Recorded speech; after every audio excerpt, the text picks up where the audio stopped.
Welcome to the deep dive. It's funny how often we just throw household items into our shopping carts without a second thought. Oh, absolutely. I mean, diapers, tissues, pain relievers, we just grab them and don't even think about the massive global chess game going on behind them. But today, our mission is to unpack the Q1 2026 financial results, the earnings call presentation, and the press releases of Kimberly-Clark. Yeah, a true legacy consumer goods titan. Exactly. And they are currently undergoing a radical, multi-billion-dollar metamorphosis. And just to set the scene for you listening, today is April 28th, 2026. Right, the exact day these Q1 earnings dropped. So this analysis is as fresh as it gets. We're using the detailed financial reports and strategic presentations straight from the company itself. So, okay, let's unpack this. Let's do it. The best way I can describe what's happening here is that, well, it's like looking under the hood of a super reliable family minivan, only to discover the engineers are currently swapping the engine for a futuristic electric sports car motor while the car is still driving down the highway.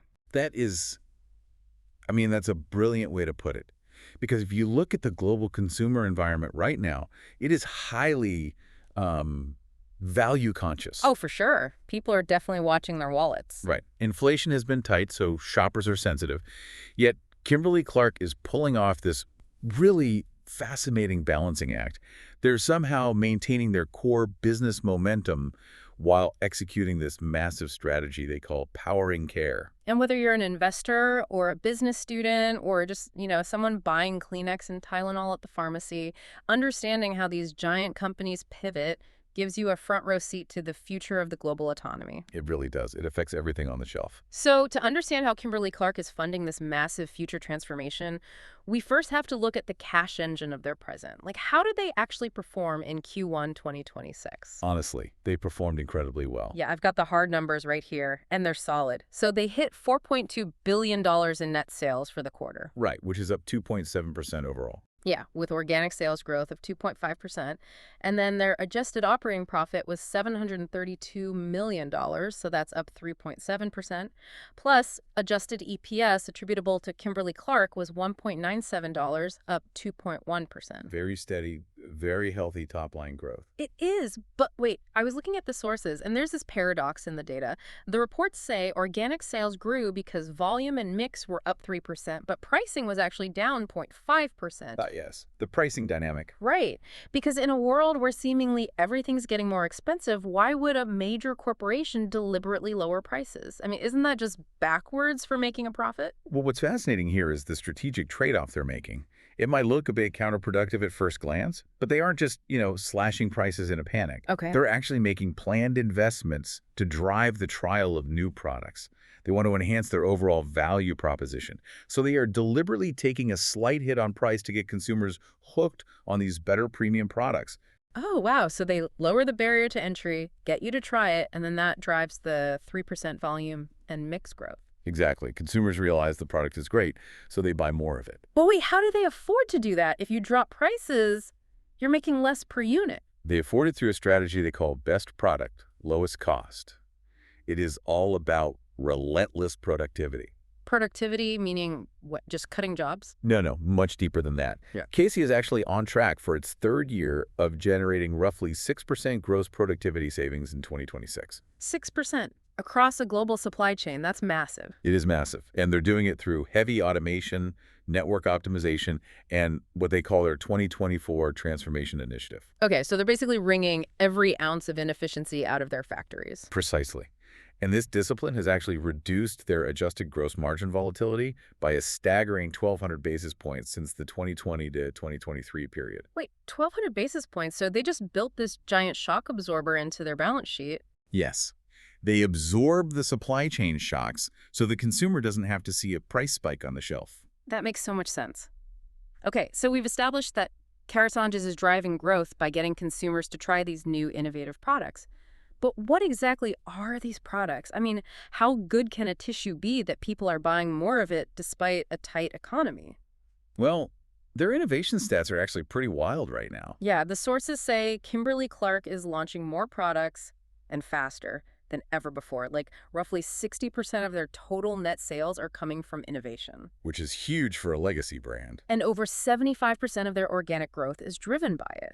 Plus, they expect their Q2 2026 launches to literally double their historical net sales value contribution. They are flooding the market with upgrades, and you really see this in their international baby care segment. Oh yeah, the international personal care segment saw a massive 9.1% net sales jump, with 4.0% organic.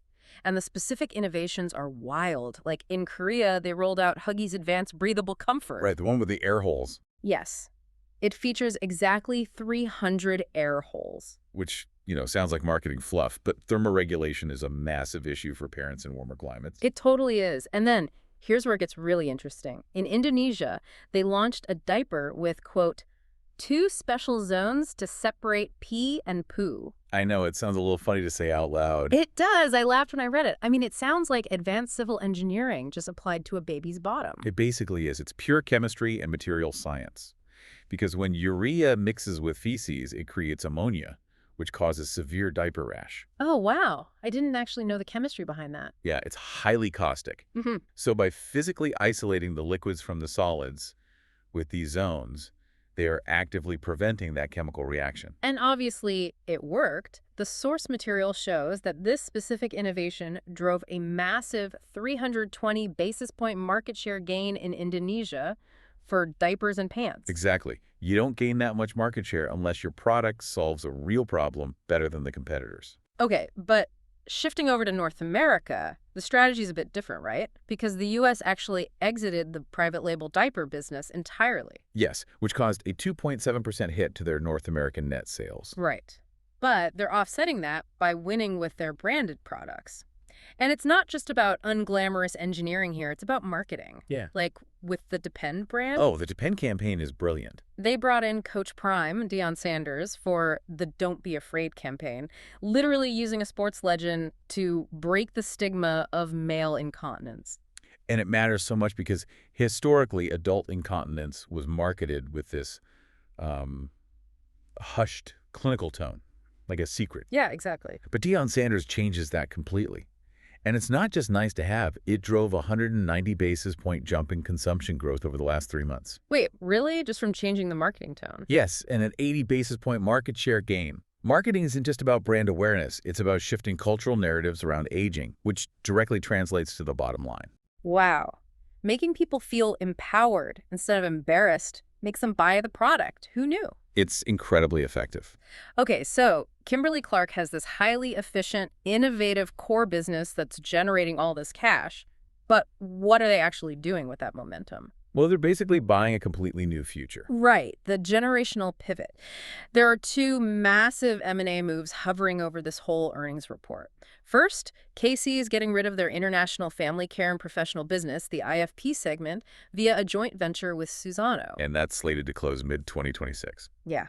And then second, they are acquiring Kenvue, which is slated for the second half of 2026. It's a colossal shift in their corporate DNA. But so what does this all mean for you, the listener? I mean, why sell off a perfectly stable professional paper business just to buy Kenvue? What exactly is Kenvue bringing to the table here? Well, if we connect this to the bigger picture, imagine a massive corporate roadmap. The Kenvue deal is staggering. They bring over $32 billion in revenue. $32 billion, that's huge. And roughly $7 billion in pre-synergy EBITDA. And just look at the iconic Kenvue brands from the source material. We're talking Tylenol, Lubriderm, Johnson's Baby. Oh, okay. Here's the aha moment. They're transforming from a traditional paper and hygiene company into a scaled consumer health and wellness company. Exactly. They're completely reorganizing around 3 future pillars. Right. The sources list them as advancing women's health, pioneering active aging, and leading baby care. So that IFP sale makes perfect sense. They're shedding legacy industrial assets, like paper towel dispensers for commercial bathrooms, to fund a higher-margin, consumer-centric health empire. And they're doing all this while maintaining a really stable outlook. They reaffirmed their 2026 outlook, expecting organic sales to grow in line or ahead of the market at roughly 2.5%. Yep.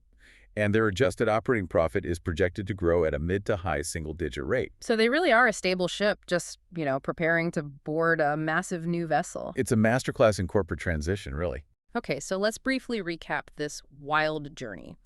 Casey is navigating a really tough 2026 economy, not by price gouging, but by actually lowering prices. Wild. They're leaning into these wild innovations like 300 air holes in diapers, separating pee and poo, having Deion Sanders sell Depend, and they're using the cash from this hyper-efficient machine to buy their way into the global health sector via Kenvue. It's a complete ecosystem play, So the next time you, our listener, buy a box of Kleenex or a bottle of Tylenol, you are actively participating in this massive powering care strategy. which leaves us with a pretty provocative question to mull over. Oh, lay it on us. As legacy companies like Kimberly-Clark merge with giants like Kenvue to create these massive $30+ billion health and wellness ecosystems, how is this consolidation of care going to change the choices we have on the shelf? That's a great point. Because when one company owns everything, from your baby's diaper to your aging parents' pain relief, does that scale actually lead to